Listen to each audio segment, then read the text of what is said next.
Imbecile. That's what he calls Professor Blanchard. The imbecile is choosing 2 students to lead a research assignment in an abandoned farmhouse. Carter knows he's going to be selected. He's the best in the neuroscience program, the best at the Leary. The Leary. It could only be the Leary.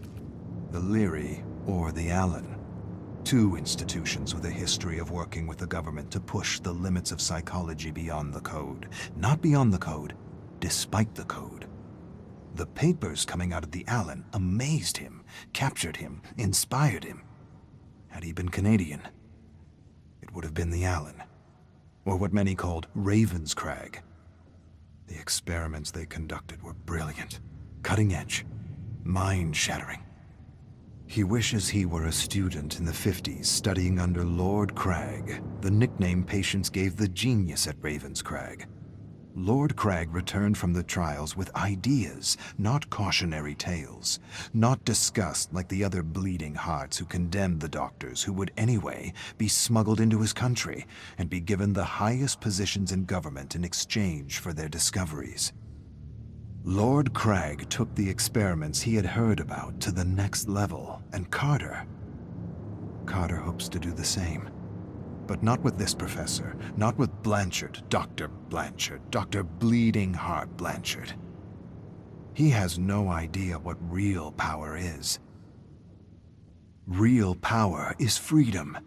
True freedom. Freedom beyond the limits of ethics and morality. Carter's leading the research assignment with another peer. The challenge? Secure the secret word through the good doctor, bad doctor interrogation technique put forward by some other bleeding heart imbecile at some other institution. He's bad doctor with a code, a list of do's and don'ts the imbecile gave him. Very limiting, too limiting, self-limiting even. How is he supposed to secure anything with these limits? Surely he realizes how futile the experiment is with this code. Nevertheless, he tries. He shouts at a fellow student sitting across the table from him. Shouts? Big deal. Tell me or I'll shout again. The student doesn't take him seriously. He's play-acting fear. It's all make-believe for him. I should smash his skull and yank the secret word out of his substandard mediocre brain. Second day, and nothing. Carter's frustrated, really frustrated. At least they're tied up, all 7 of them, but it's still not enough. They need to take the interrogation to the next level, deprive them of food and water. They'll talk. When their cells begin to self-cannibalize, they'll talk. Better yet, he wants to deprive them of sleep. Sleep deprivation. Removes masks, lowers guards, makes prisoners talk for the promise of a few minutes of sleep. The 7 prisoners stare at him. They know they're safe. He can see it in their eyes. Limits. No one got anywhere respecting limits. He despises his colleague, Good Doctor. He'd have the secret by now had he been working alone and without a code.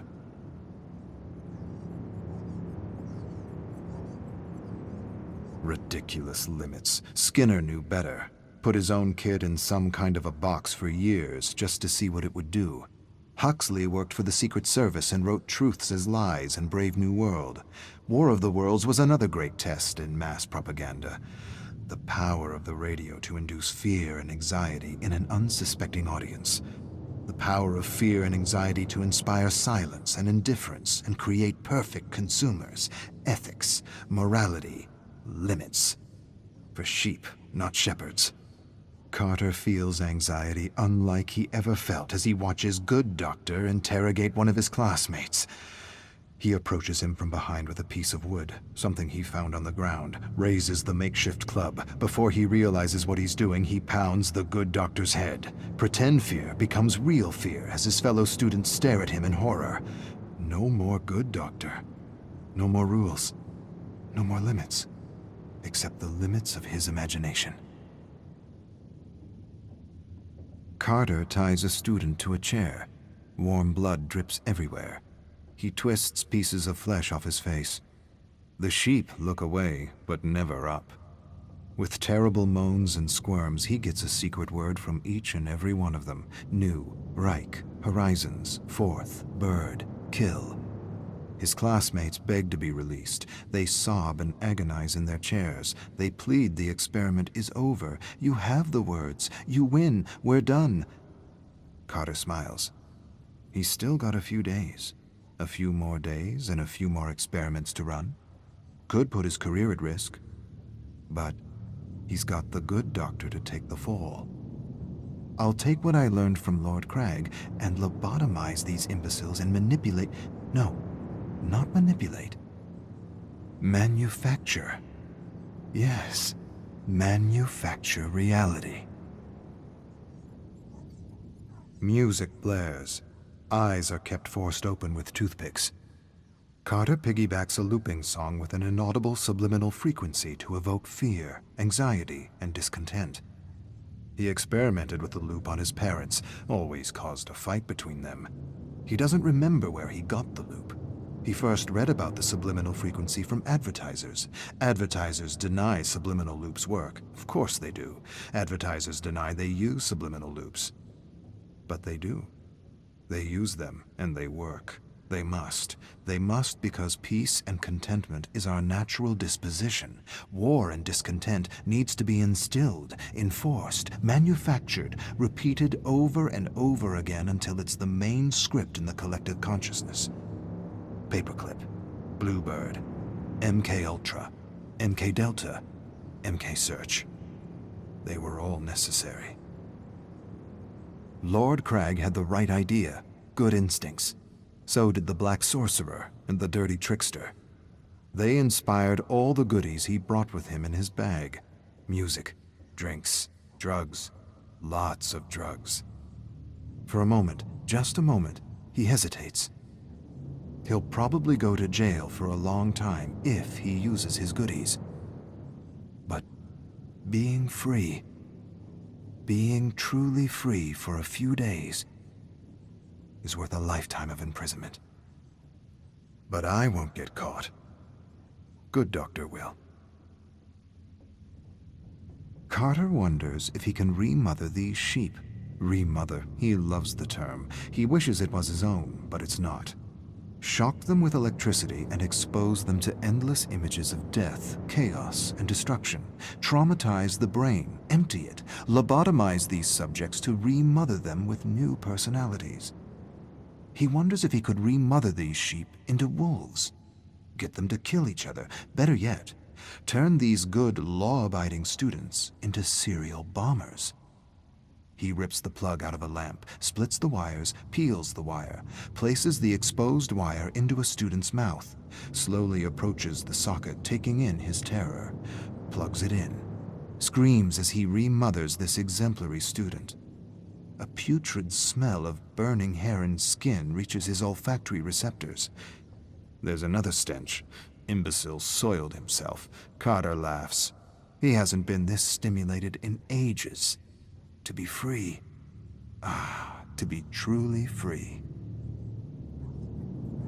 Carter hasn't had this much fun since he first tried to transplant a mouse brain into a rabbit.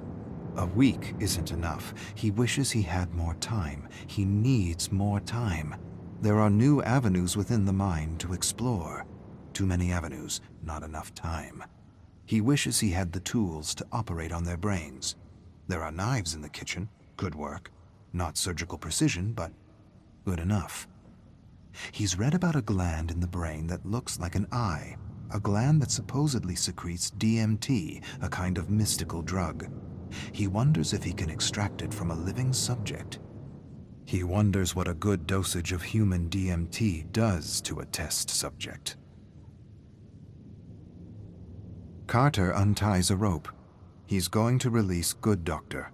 He's pumped him with drugs and programmed him with new thoughts. He believes the other students are Russian spies that need to be executed for national security.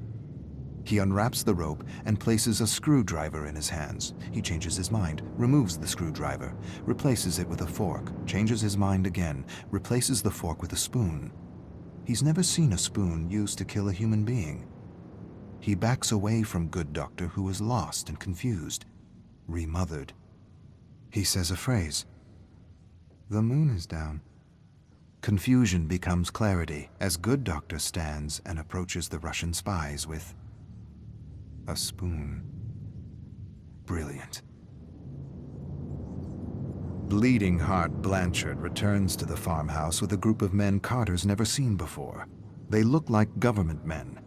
He suppresses a smile and tells them Good Doctor got out of hand, took things a degree too far. He barely got out alive. Blanchard tells him to shut up. His tone is different. He doesn't sound like an imbecile. We taped the whole thing. Carter exchanges a look with the men in black suits. He doesn't understand. The imbecile enters and does the unexpected. He stares at the barely breathing student unperturbed. No fear, no panic, no emotion, nothing. He grins and mumbles something to himself in German. He turns to Carter with a smile. His smile turns to a grin when the men in black suits handcuff and arrest him. Blanchard whispers, "Looks like you had your chance to make merry hell and took it. The cuffs are just for appearances." I don't understand." "Yes, you do. You understand much more than the others. Welcome to MK Awakening."